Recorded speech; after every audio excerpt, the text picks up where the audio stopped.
Hi, this is Stephen with Fairs Management Interactive, better known as Fairs MI. And in this video, we'll take a look at utility maps that we create for our clients.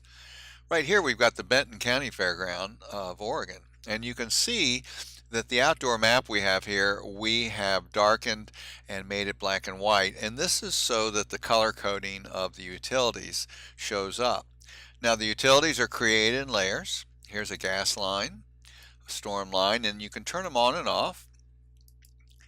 Water, storm, and sewer, very typical utility lines. Obviously, for maintaining the infrastructure, it's good to have this kind of documentation, but also when you're planning your events, you want to be aware of the proximity to certain critical areas, whether to make sure you have a particular distance away or a certain proximity next to.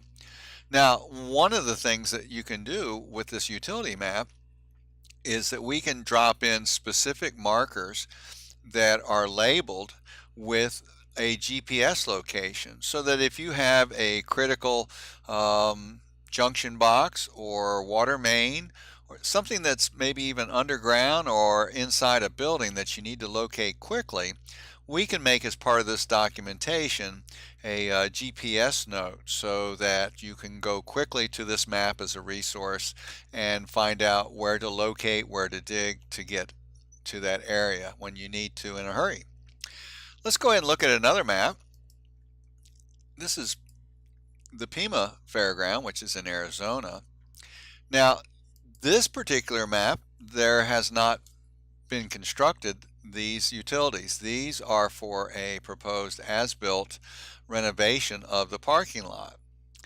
So here you can see there's some RV as-built and some sewer water and some electric. Now, in the case of both Benton and Pima, they obtain these from their county government, and you can often obtain those and pass them on to us, and we can create these utility maps. But in some cases, those are not available. Here we look at Polk County, also of Oregon. They did not have those types of county utility maps available, so they hand drew them and sent them to us, and we were still able to go ahead and put those utility locations on their fairground for them.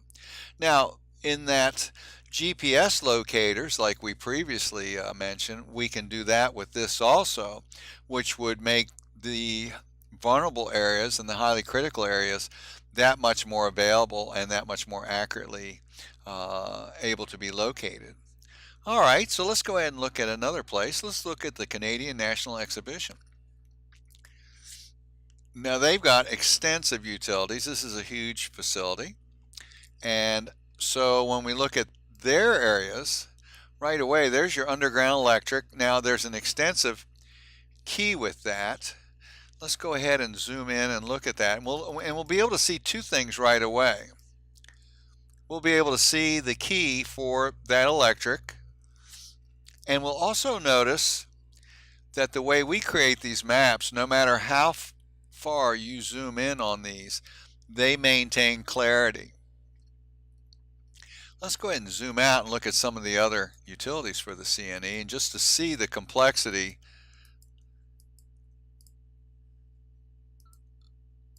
There we go, try again. To see the complexity of this facility, I think it's pretty impressive. So there's your PMS fiber, your irrigation, your consumer gas, your storm sewer, your water distributions, your overhead lights, your street lights, your hydrants, and your propane. So quite a system at the CNE.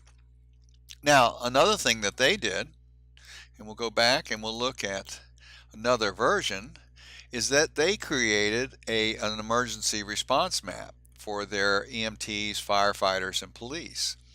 Now, here's your utility map that we just looked at, but now here's some of the ones they've added. They plan on adding more, but this is the cart path, or that gurney path that is rollable for your EMS professionals. And here's a cart path with limited access. They've labeled their emergency entrances and then also their regular entrances. their pedestrian gates as opposed to here their vehicle gates. One of the major entrances is Ontario Bridge, which has two separate entrances. And then there are temporary barriers that they put up for their events for these different roadways, and also some barrier fences they call moduloc fences. So it's very simple, but it's very effective when you start taking these utilities and these other layered maps and making them relevant to your actual event and the management of your infrastructure. So that's it. Let us know if we can go ahead and build you a utility map, and contact us, call or write an email, and we'll give you the information. It's pretty simple on your part, and thank you so much.